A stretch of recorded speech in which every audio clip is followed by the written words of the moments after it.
신약성경 히브리서 4장 14절에서 16절 말씀입니다. 히브리서 4장 14절에서 16절 말씀입니다.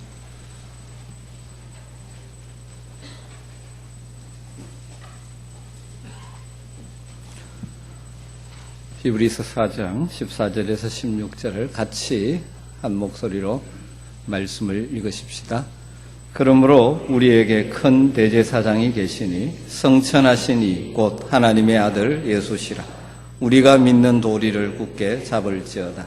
우리에게 있는 대제사장은 우리의 연약함을 동정하지 못하실 이가 아니요 모든 일에 우리와 똑같이 시험을 받으시니로되 죄는 없으시느니라. 그러므로 우리는 긍휼하심을 받고 때를 따라 돕는 은혜를 얻기 위하여 은혜의 보좌 앞에 담대히 나아갈 것이니라. 아멘. 케르케고르가 그 당시 교회와 성도들의 상태를 하나의 우화를 들어서 설명한 적이 있습니다. 그 당시 교인들을 보면서 그 교인들이 마치 짓거위 같다라는 것이죠. 그이들이 매 주일마다 뒤뚱거리면서 교회로 와서 설교를 듣습니다. 설교자는 날아오르는 것이 얼마나 놀라운 것인지에 대해서 말합니다. 우리는 더 이상 뒤뚱거리며 걸어다니지 않아도 됩니다. 이 장소에만 머무를 필요도 없습니다. 우리는 저 창공을 향하여 날아갈 수 있습니다. 더 먼 지역, 더 축복받은 땅으로 날아갈 수 있습니다. 우리는 정녕 날 수 있습니다. 이렇게 외치는 거죠. 그이들이 그 매주 설교를 들으면서 꽥꽥거리는 소리지만 아멘으로 화답을 합니다. 그리고 예배를 마치니까 다시 일렬로 줄을 서서 뒤뚱뒤뚱 거리며 집으로 가는 것이죠. 여러분 무슨 의미인지 이해가 되십니까? 어쩌면 이 시대 교회와 성도들 가운데 이와 같은 식의 신앙생활을 하는 사람들이 꽤 많이 있는 것 같습니다. 교회에 나오면 믿음으로 승리하는 삶을 살 수 있다는 메시지를 받습니다. 삶의 현장에 아무리 어렵더라도 믿음으로 우리는 이길 수 있다라고 선포하죠. 아멘으로 화답합니다. 그런데 실제 삶의 현장에 가서는 이런 문제 저런 문제에 부딪힐 때 믿음으로 반응하지 못하고 세상과 타협하며 여전히 뒤뚱거리며 걸어가고 있는 그런 연약한 모습들을 가진 성도들이 이 땅에 많은 것 같습니다. 저는 우리 아멘교회 모든 성도들이 정말 하늘의 능력을 덧입어서 하나님 허락하신 가정과 일터와 세상 속에서 믿음의 능력을 발휘하며 살아갈 수 있게 되기를 간절히 소망합니다. 세상의 풍파에 이리 넘어지고 저리 넘어지는 그런 삶이 아니라 이런저런 어려움이 있다 할지라도 믿음으로 반응하며 날아오르는 성도들이 되기를 주님으로 축복합니다. 히브리서 11장에 보면 우리의 믿음의 모델이 되는 믿음의 선배들의 이야기가 아주 길게 나오고 있죠. 믿음으로 누구는 이렇게 했다. 믿음으로 누구는 이렇게 했다. 그러면서 그 마지막 부분에 보면 이런 표현이 있습니다. 이런 사람은 세상이 감당하지 못하느니라. 다르게 말하면 믿음으로 살아가는 사람들, 그래서 세상이 어찌할 수 없는 믿음의 사람들을 소개하고 있는 것이죠. 33절부터 38절을 보면 어떤 사람은 믿음으로 나라를 이기기도 합니다. 어떤 사람은 믿음으로 의를 행하기도 하고 어떤 사람은 믿음으로 하나님의 약속을 받기도 하고 어떤 사람은 믿음으로 사자의 입을 막기도 하고 불의 세력을 멸하기도 하고 칼날을 피하기도 하고 연약한 가운데서 강하게 되기도 하고 전쟁에 용감하게 되어서 이방 사람들의 진을 물리치기도 하고 여자들은 자기의 죽은 자들을 부활로 받아들이기도 하며 믿음으로 승리하는 믿음의 결과 승리의 노래를 부르는 자들이 있죠. 또 어떤 이들은 더 좋은 부활을 얻고자 하여 심한 고문을 받아 구차히 풀려나기를 원하지 아니하고 또 어떤 이들은 조롱과 채찍질 뿐만 아니라 결박과 옥에 갇히는 시련도 받았으며 돌로 치는 것과 톱으로 캐는 것과 시험과 칼로 죽임을 당하고 양과 염소의 가죽을 입고 유리하며 궁핍과 환난과 학대를 받았으니 다르게 말하면 믿음으로 어떤 문제가 해결된 것은 아니지만 그가 처한 상황이 어떤 상황이든 믿음으로 견뎌내고 이겨내고 살아가는 것이죠. 여러분, 믿음에는 다양한 열매들이 있죠. 믿음으로 우리가 놀라운 능력을 발휘하기도 하고 눈에 보이는 열매를 따기도 하지만 또 한편 계속되는 어려움과 난관 속에서도 넉넉히 견디고 버티므로 믿음을 발휘할 수도 있죠. 그러니까 이런 믿음의 사람들은 세상이 감당할 수가 없었다. 세상이 이래 치면 이래 넘어지고 이리 치면 저리 넘어지고 하는 것이 아니라 이렇게 쳐도 버텨내고 이렇게 해도 이겨내는 그런 믿음의 사람, 우리의 믿음의 선배들을 소개하고 있는 것이죠. 여러분, 이 시간에 여러분 스스로에게 한번 질문해 보십시오. 여러분의 지금 믿음은 어떤 상태입니까? 여러분의 삶의 현장에서 세상이 감당하지 못하는 믿음의 능력을 발휘하고 있으십니까? 아니면 세상을 감당하지 못해서 이리 넘어지고 저리 넘어지는 연약한 믿음으로 살아가고 있지는 않습니까? 저는 우리 하나님께 속한 모든 성도들이 세상에 어떤 일이 있더라도 그것을 능히 감당해낼 수 있는 세상이 감당하지 못하는 믿음의 사람으로 성숙하게 되기를 주의 이름으로 축복합니다. 그럼 우리가 그렇게 믿음의 능력으로 세상을 이기며 살기 위해서 무엇이 필요하겠습니까?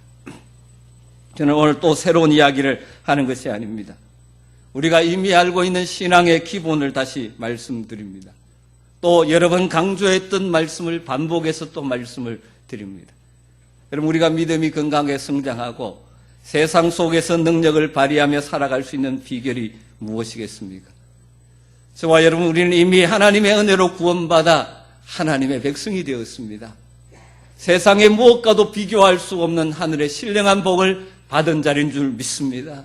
이 은혜에 대한 감격을 사리고 살아야 되죠.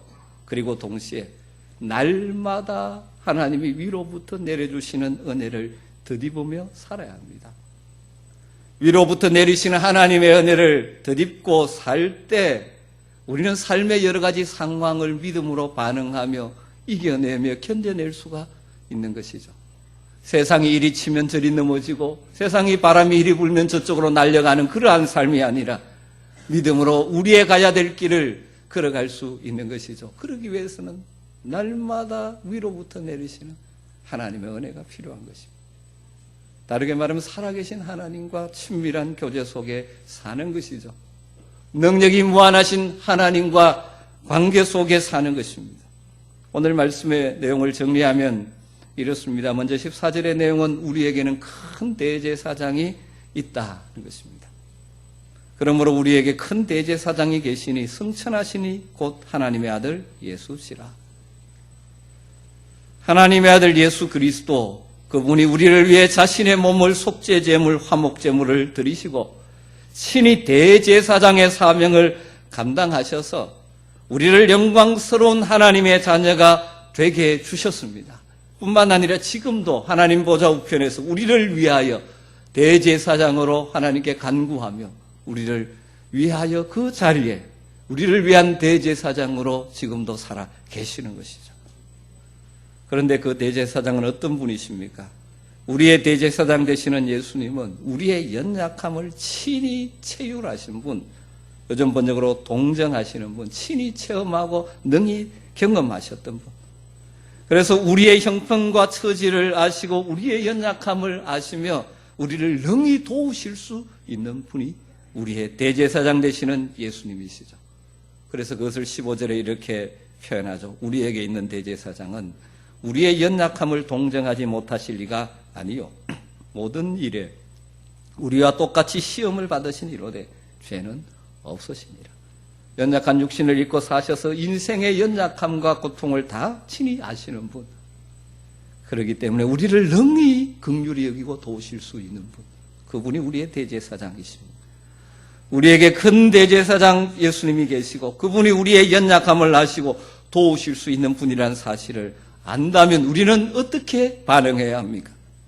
그래서 16절이 그러므로 이렇게 해서 그러므로 우리는 긍휼하심을 받고 때를 따라 돕는 은혜를 얻기 위하여 은혜의 보좌 앞에 담대히 나아갈 것이니라. 여러분, 여기에 우리의 신앙 성장의 비결이 있고 순간순간 힘있게 세상을 이기는 성도로서 하늘의 능력을 경험하며 살아갈 수 있는 길이 있는 것입니다. 다르게 표현하면 세상이 감당하지 못하는 믿음으로 살아가는 길이 여기에 있는 것이죠.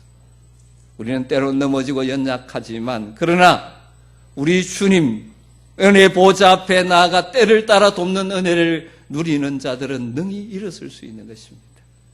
오늘 말씀에 따르면 우리가 언제 하나님과 교제하며 하나님께 나가야 한다고 말씀하고 있습니까? 그대로 말하면 때를 따라 나가야 합니다. 때를 따라 하는 말은 필요한 때에 그런 의미입니다. 필요한 때에. 이 말을 들으면 필요할 때만 가면 되는구나 그렇게 생각하시는데 할 수 있는데 여러분 한번 생각해 보십시오. 여러분의 삶에 하나님의 도우심과 은혜가 필요 없는 때가 어디 있습니까? 매 순간 하나님의 은혜가 필요하지 않습니까? 매 순간 하나님의 지혜가 필요하지 않습니까? 여러분 그러기에 우리는 매 순간 하나님의 은혜 보좌 앞에 나가야 합니다. 그렇게 나아가는 목적이 무엇입니까? 무엇을 위해 나갑니까? 긍휼하심을 받고 때를 따라 돕는 은혜를 얻기 위하여. 우리는 하나님의 긍휼하심 필요한 우리에 있는 모습 그대로 하나님 앞에 쓸 수 없는 연약한 존재들. 하나님의 긍휼하심이 필요하고 하나님이 때를 따라 도와주시는 은혜가 필요한 자들이죠. 우리는 연약한 존재, 한계성 있는 존재. 인간이 나름대로 능력이 있지만 그 능력의 한계가 분명하죠. 그래서 순간순간 그때마다 필요한 하나님의 도우심과 은혜가 필요한 것입니다. 여러분 우리가 만나는 일들, 사건들, 상황들 그것을 제대로 꿰뚫어 볼 수 있는 통찰력과 지혜가 우리에게 필요하지 않습니까? 어떤 선택의 순간에 바르게 결정할 수 있는 분별력과 판단력이 우리에게 필요하지 않습니까? 우리에게 맡겨진 그 일들을 감당할 수 있는 능력, 이것이 필요하지 않습니다. 이 모든 것을 하나님께로부터 공급받으며 우리는 살아야 하는 것입니다. 신앙생활의 연조가 신앙생활을 좀 해오신 분들 가운데 간증하라면 때를 따라 도우시는 하나님의 은혜에 대해서 말할 수 있는 분들이 참 많을 것입니다. 참 내가 이런 상황이었는데 그때 하나님께서 이렇게 적절하게 도우셔서 내가 여기에 왔다. 여러분 지금까지도 때를 따라 도우시는 은혜를 입으며 살아오셨죠. 여러분 남은 생에 때를 따라 도우시는 은혜가 필요하지 않습니다. 그래서 하나님 앞에 그 은혜를 받기 위해서 우리가 어디로 나가야 한다고 오늘 말씀하고 있습니까? 어디로 나가야 합니다. 은혜 보좌 앞으로 나가야 합니다. 여러분 은혜 보좌라는 것은 구약시대 성전을 배경으로 하고 있죠. 하나님의 임재의 상징인 장소, 지성소 그 안에 있는 시은좌를 가르치죠. 성막 혹은 성전을 보면 이제 마당이 있고 그 다음 들어가면 성소가 있고 성소와 지성소 사이를 휘장으로 막고 있죠. 휘장 안에 들어가면 언약궤가 있고 언약궤를 덮고 있는 뚜껑, 그것이 속죄소라고 하기도 하고 시은소라고 하기도 하죠. 시은자라고 합니다. 시은, 은혜를 베푸시는 자리. 하나님이 계시는 곳, 하나님의 은혜를 베푸시는 자리로 나가야 한다는 것입니다. 여러분, 하나님이 우리의 왕이라고 표현할 때 왕으로서 마음대로 권력을 가지고 우리를 이렇게 저렇게 하는 폭군 같은 왕이 절대 아닙니다. 하나님께서 왜 그 자리에 앉아 계십니까? 하나님이 앉아 계시는 자리는 은혜의 보좌입니다. 은혜를 베푸시기 위해서 앉아 있는 자리죠. 그래서 그 은혜 보좌 앞으로 나오라고 말씀하는 것이죠. 그런데 우리가 그 하나님의 은혜 보좌 앞에 나갈 때 어떤 자세로 나아가야 합니까? 오늘 말씀에 담대히 나가라고 말합니다. 담대히 나가라.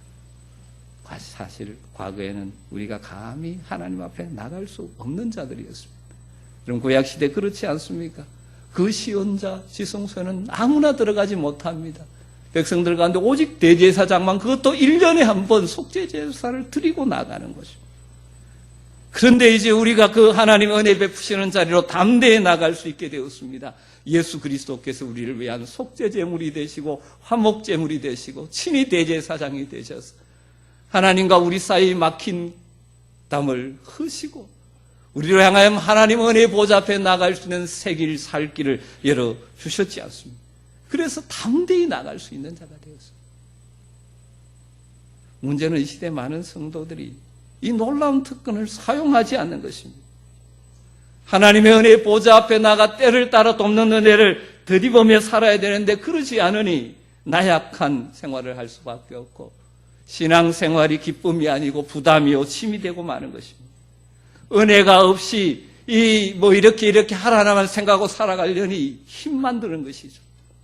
하나님이 때를 따라 주시는 은혜가 있으면 우리의 인생의 짐이 무거워도 능히 감당할 수 있는데 그 은혜가 없으니 늘 주저앉는 것이죠. 사랑하는 성도 여러분, 우리에게 담대히 나아가라고 초청하고 계시며 지금도 우리의 대제사장으로 우리를 위하여 기도하고 계시는 주님을 바라보면서 때를 따라 돕는 은혜를 얻기 위하여 은혜의 보좌 앞에 담대히 나아가는 여러분 되시기를 주님으로 축복합니다. 인생에 이런저런 어려움이 있을 때마다 은혜의 보좌 앞에 나와 주님이 주시는 지혜, 주님이 주시는 힘, 용기, 위로 이것들을 얻으면서 우리의 상황을 견뎌내고 이겨내며 세상 속에서 하나님의 자녀답게 살아가는 것이죠. 그렇다면 은혜의 보좌 앞에 나가는 일은 구체적으로 무엇을 통해 이루어질 수 있습니까? 두 가지죠. 하나님과 우리의 만남은 말씀을 통하여 이루어지는 것이죠. 또 하나는 기도하는 것이지 않습니까? 우리는 하나님의 말씀을 묵상함으로 은혜의 보좌 앞에 나갈 수 있습니다. 하나님은 지금도 살아계시고 쉬지 않고 우리에게 말씀하고 계십니다. 자신과 자신의 뜻을 계시하는 하나님이시죠. 물론 구약시대는 선지자와 같은 특별한 인물을 중간에 세우셔서 말씀하신 때도 많았습니다. 그러나 예수 그리스도가 오신 이후에 새 언약의 시대, 누구든지 그리스도를 통하여 하나님을 만날 수 있게 해주셨죠. 뿐만 아니라 구약시대나 신약시대를 막론하고 하나님께서 기록된 하나님의 말씀, 선포된 하나님의 말씀을 주셔서 듣게 하셨지 않습니까? 우리가 너무나 잘 아는 시편 1편의 시편 기자가 참으로 행복한 사람이 누구라고 말하고 있습니까? 누가 참으로 복 있는 사람이라고 말합니까? 적극적으로 주님의 말씀을 주야로 묵상하는 자가 행복한 자라고 말하죠. 적극적으로 주의 말씀을 묵상하고 살아가는 자들의 인생에는 어떤 열매가 있다고 말합니까? 그는 시냇가에 심겨진 나무와 같은 존재라는 것이죠. 그래서 철을 따라 열매를 맺고 푸른 나무가 되는 것이죠. 여러분, 시냇가에 심겨진 나무와 그렇지 않은 나무가 어떨 때 차이가 납니까? 어쩌면 다 물이 풍성할 때는 시냇가에 심겨 있든지 다른 곳에 있든지 차이가 없습니다. 그러나 시냇가에 심겨진 나무가 특별히 드러낼 때가 언제입니까? 가뭄의 시기죠. 그럼에도 불구하고 물에 뿌리를 내리고 있기에 넉넉히 견뎌내는 것이죠. 여러분, 성도의 삶이 그렇다는 것입니다. 어쩌면 평탄할 때는 다 같습니다. 그러그저 그런 것 같습니다. 그러나 정말 믿음으로 하나님께 뿌리를 내리고 하나님의 말씀을 묵상함으로 늘 하나님께로부터 공급받는 자들은 이런저런 어려움의 때가 와도 시들지 않는 것이죠. 마르지 않는 것입니다. 복 있는 사람은 악인들의 꾀를 따르지 아니하며 죄인들의 길에 서지 아니하며 오만한 자들의 자리에 앉지 아니하고 오직 여호와의 율법을 즐거워하여 그의 율법을 주야로 묵상하는도다. 그는 시냇가에 심은 나무가 철을 따라 열매를 맺으며 그 잎사귀가 마르지 아니함 같으니 그가 하는 모든 일이 다 형통하리로다. 할렐루야. 사랑하는 성도 여러분, 참 쉽지 않은 시대를 살아가지만 시냇가에 심은 나무와 같은, 그래서 끊임없이 때를 따라 부어주신 하나님의 은혜로 승리하며 살아가는 여러분 되시기를 주님으로 축복합니다. 그러기 위해서 여러분 적극적으로 하나님의 말씀을 묵상하십시오.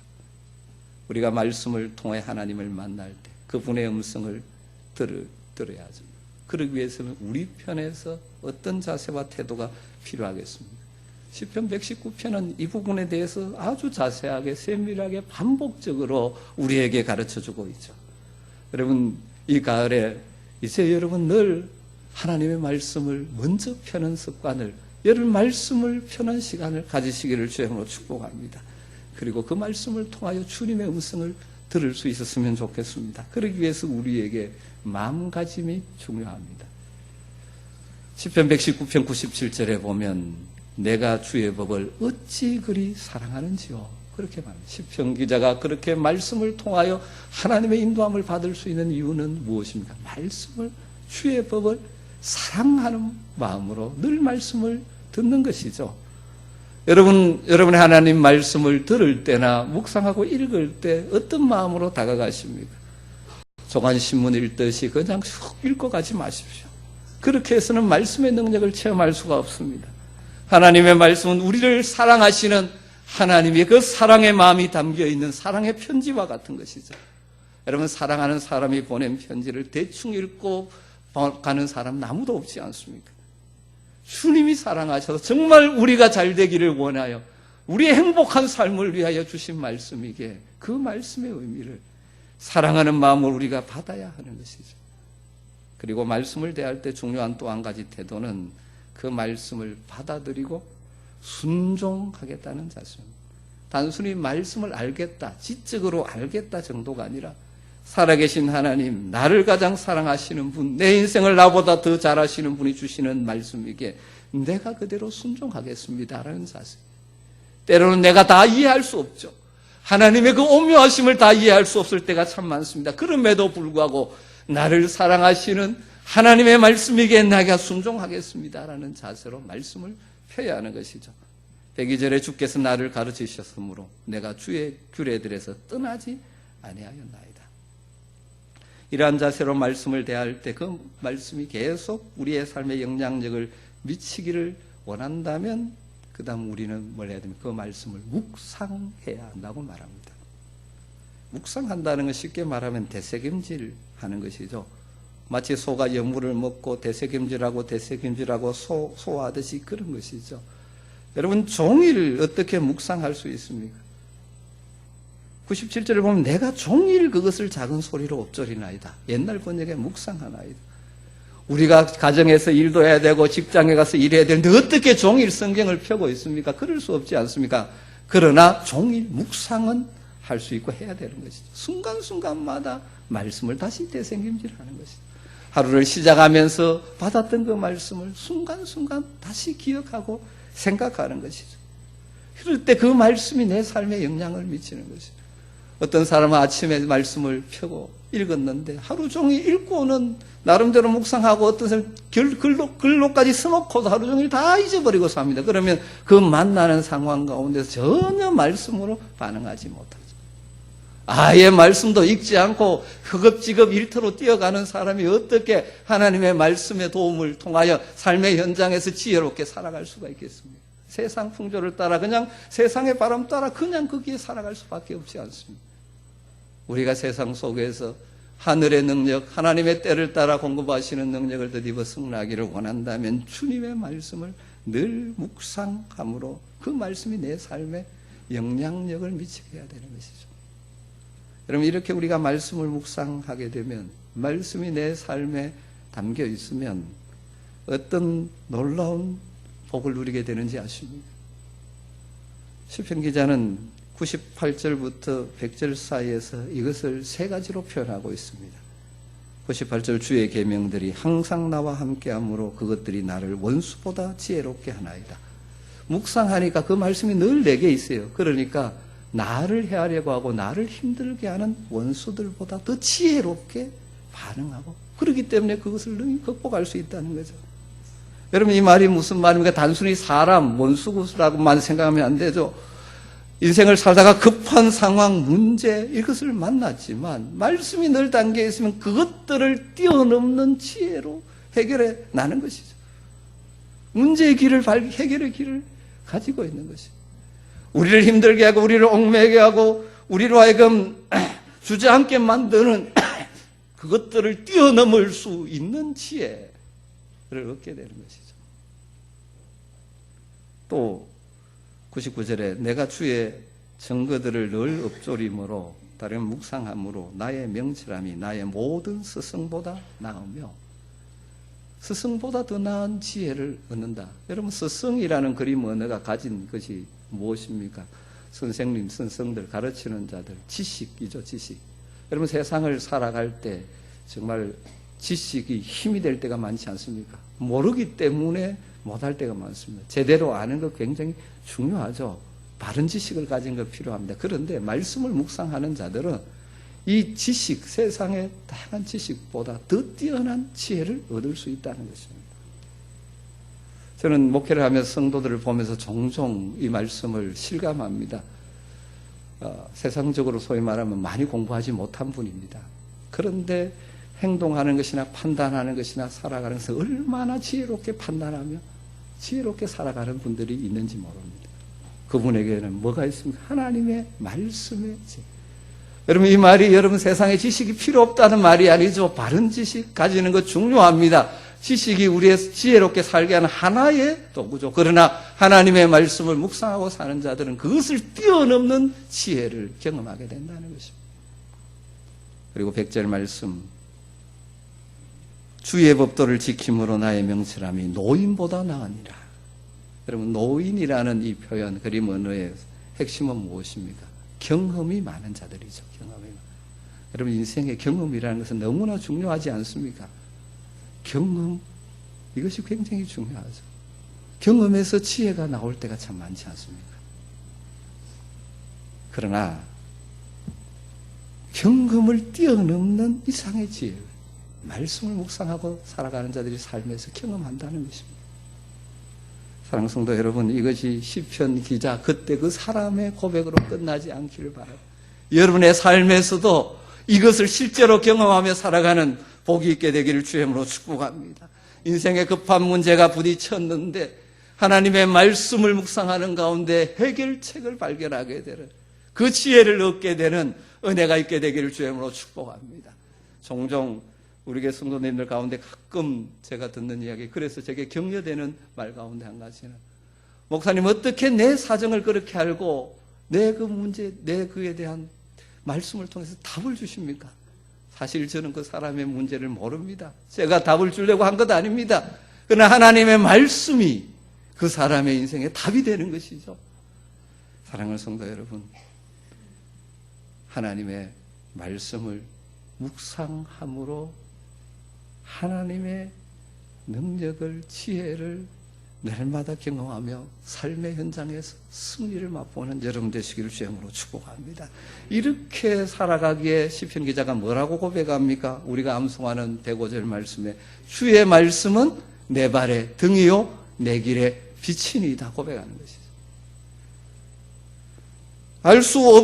앞길을 알 수 없는 어두움의 길 같은데 그 걸음걸음에 등이 되어주셔서 바른 길을 가게 하시는 것이죠. 실족하지 않고 옳은 길을 가게 해주시는 것이죠. 우리의 갈 길을 비춰주는 빛을 발견하게 되는 것이죠.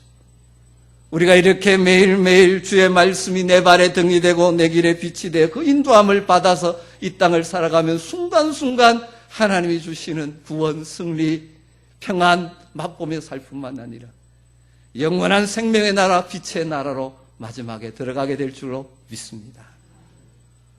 그리고 두 번째로 우리는 기도함으로 하나님의 은혜의 보좌 앞에 나가게 되죠. 하나님 은혜의 보좌 앞에 나간다는 것은 우리가 하나님 앞에 나가 기도하는 것으로 나가는 것입니다. 여러분, 기도는 때를 따라 돕는 은혜를 덧입는 우리 하나님의 백성들에게 주어진 특권이라는 사실을 다시 한번 기억하시기를 주의 이름으로 축원합니다. 기도는 특권입니다. 아무나 할 수 있는 것 아닙니다. 하나님을 모르는 자들이 할 수 있는 것 아니지 않습니까? 하나님의 자녀된 우리들만이 누릴 수 있는 특권입니다. 옆집 아이가 와서 아빠하고 할 수 없지 않습니까? 우리가 하나님의 자녀에게 하나님 앞에 담대히 나갈 수 있는 특권이 우리에게 주어진 것이죠.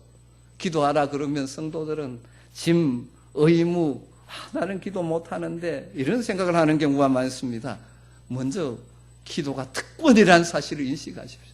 하나님 앞에 천지를 창조하시고 주관하시고 무한하신 하나님 앞에 나갈 수 있는 특권입니다.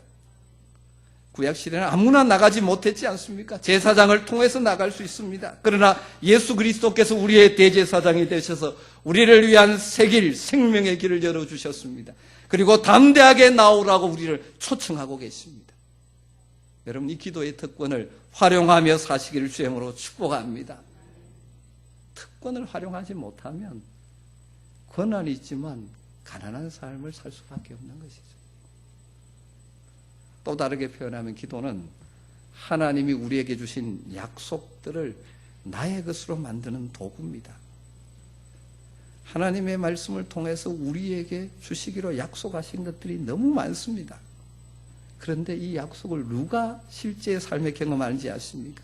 기도를 통하여 구하는 자들이 이 하나님의 약속의 성취를 경험하게 됩니다. 기도하는 자들을 통해서 하나님의 은혜의 약속이 이루어지는 것이죠. 하나님의 약속들.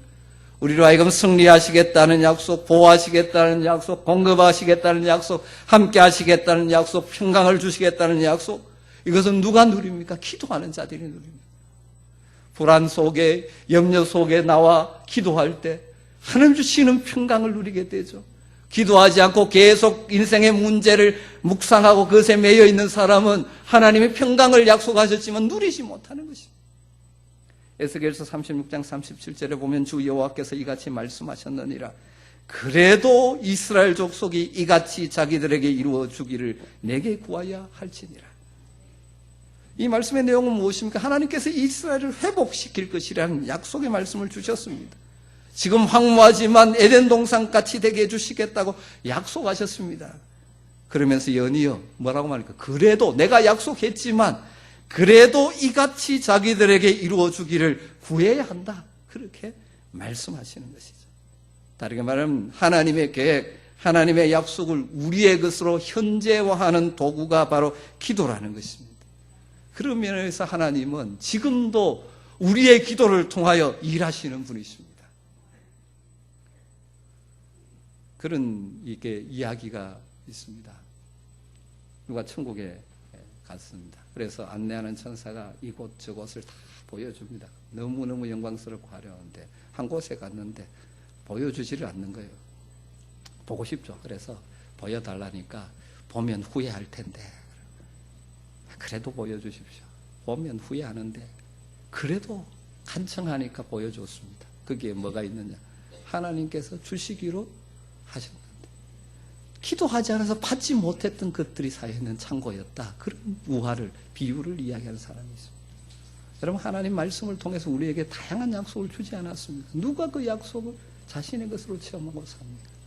그래도 구해야 기도하는 자들이 누리는 것입니다. 종종 착각하는 것이 하나님 주권적인데 우리는 가만히 있어도 되지 않느냐. 그렇지 않습니다. 주권적인 하나님께서 우리에게 일하시는 방법 가운데 가장 기본 방법은 우리의 기도를 통하여 하나님의 약속을 이루어 가신다는 사실입니다. 또한 기도는 연약한 인생이 전능하신 하나님의 능력을 덧입는 비결입니다. 기도는 제한된 자원, 한계성이 있는 인생이 무한한 하나님의 자원을 받아 누리는 통로라는 것입니다. 여러분, 우리의 인생 능력이 꽤 있습니다. 그러나 우리의 힘만으로 할 수 없는 일들을 매일 일상에서 부딪히며 살아가는 것이 우리이지 않습니까?